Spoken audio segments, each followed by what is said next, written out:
Hi everyone, this is Dan, and this is Exlibrium by Bubble Comics. So, as you can tell, this is OBS capture of Comixology. I generally am not a fan of digital comics for a couple of reasons. Mainly because I just don't like reading comics on a screen. Like, I can read books on a screen, but I can't really read comics, or it's not that I can't, it's just I don't enjoy it. I kind of like a physical book in my hand. That's just a preference. The reason why I'm reviewing this particular book is I was actually doing research on comics from other countries, and I was, as I was going through French and British, Japanese and Korean stuff, I was kind of like, hey, you know what? I've never actually looked into Russian comics. And I've heard them mention, I think your boy Zach did one video on a Russian comic a long time ago. But I kind of did some, basic bitch Google searching, and kind of discovered Bubble Comics. And according to Bubble Comics, Exlibrium is one of the most popular comics in Russia, according to them. I don't know if I believe it or not, but, I felt, I had some Amazon digital rewards left, so I was like, let's go throw it on a 99-cent issue of this comic and see where this is. One thing I will say is this comic is 27 pages, which is a lot nicer than good old America with their 24 pages. And for 99 cents, it's not bad, though I'm going to be dead honest with you. I don't recommend the Comixology version of this for a couple of reasons, and I'll show it to you later. But the physical print is hard to get a hold of. You'd probably have to go to their website, Bubble Comics, and they'll send you like a hardcover version, like a trade paperback or omnibus of it. But it's kind of expensive, and it's gonna have to get shipped from Russia, which is gonna take freaking forever with freaking COVID-19 bullshit still going on. So let's just jump into this. This is essentially kind of whoopsie, where are you? Yeah, there we go. This is essentially almost like YA fantasy is the kind of way to talk about it. Written by Natalia Devova and edited by Roman Kokov. Very interesting. There is the cover art is actually by a different person, which is kind of interesting. It's not too far off from the interior artist's style. The interior artist being Ozich. Don't know if he or her is Russian. But anyway, you get this nice little kind of intro page. This is the entire time I was reading this, I was kind of thinking like, this is very much like modern Marvel. You got like an intro page, and it's very heavy on pop culture references and decompressed storytelling. And here's the deal: is there's no social justice bullshit in this book, so at least there's that. But I will say this: the book gets hurt a lot by the lack of narration. Once again, as I will point out. So here we are. We don't actually know where we're at when we open up this book. It's later inferred when the main character Lilia, I think her name is, kind of mentions she's in Moscow. And then if you're searching out this book, obviously you'll kind of recognize that this book is from Russia. Ergo, the assumption is it's based on Russia, right? But here you got some visual storytelling, someone whistling, action dude. Very, very manga-like. You got a lot of static panels here, which, I don't know. They're very modern, but I'm not a huge fan of it. The artist style is very manga-like, I'll say that. You got the sharp triangular chin with the larger eyes. Kind of like a fusion between like webcomic and manga. But anyhow, I will say smart thing by the author here to get the action flowing. So at least you're kind of interested in what's going on, but once again, this book could be like saved with some narration boxes to understand what the heck is going on. It's not bad. I feel like if you were in Russia and just picking up this book, it's probably a lot of fun reading it. But if you're coming into it kind of fresh, yeah, you definitely kind of have to read a lot of just backstory and maybe message boards to kind of get what's going on.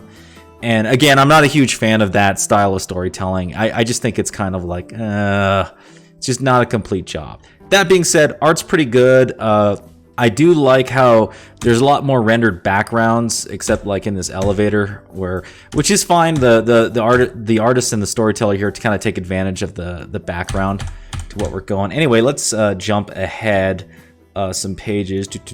So here's what I was kind of mentioning.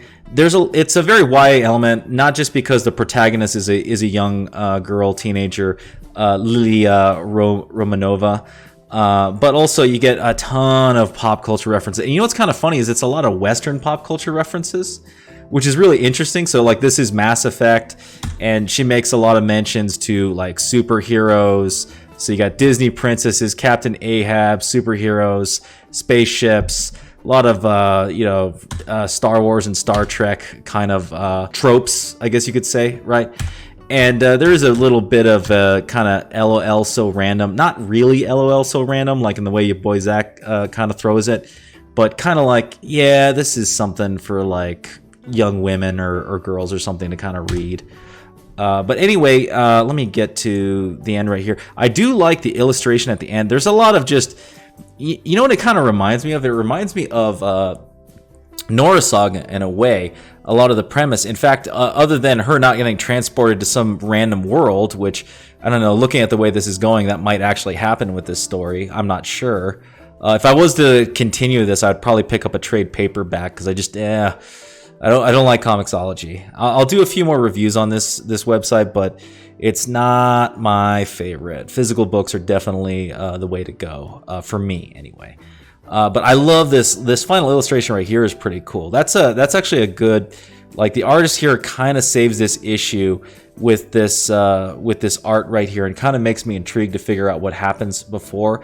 I'm not really fond of the YA structure going on in this book, and also the freaking bajillion pop culture references that this book throws at you. You know, it like you kind of get to the end, you're like, okay, is this dude gonna like chomp on a bitch or something? Is something like interesting gonna happen here? Anyhow, not bashing on it. This was just basically the first book I picked up when I was doing research on Russian comics. If anyone in the comments knows about some more, I guess, darker, more action-oriented Russian comics, let me know. I'm definitely more interested in that kind of genre than this one. This one isn't bad, especially considering, you know, it was digital reward, so I didn't really pay for it. Oh yeah, I did want to mention something. Why is Comixology so bad? Why does your boy Zach O's yell about it? Well, very simple. If you're on Windows, press the Windows button, start typing snipping, and you'll see a little app. Press enter on that app, then click new on that app, then open this up and grab that, and there you go, right?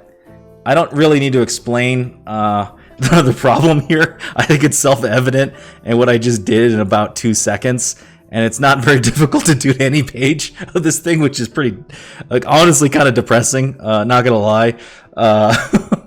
But yeah, if me and my lazy ass can do that in about 2 seconds, think about people who are far more motivated and far more savvy, right, with their computers than I am, right?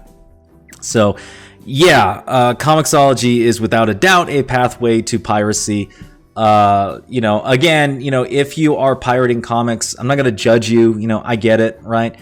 That being said, I'm not going to pirate comics. That's just kind of my sort of modus operandi. Unless you force me to by basically making it impossible to read. Even then, I'll still try to find a legal way to import the damn thing. Anyhow, that's the review. Really quick and to the point. Didn't want to take too long right here.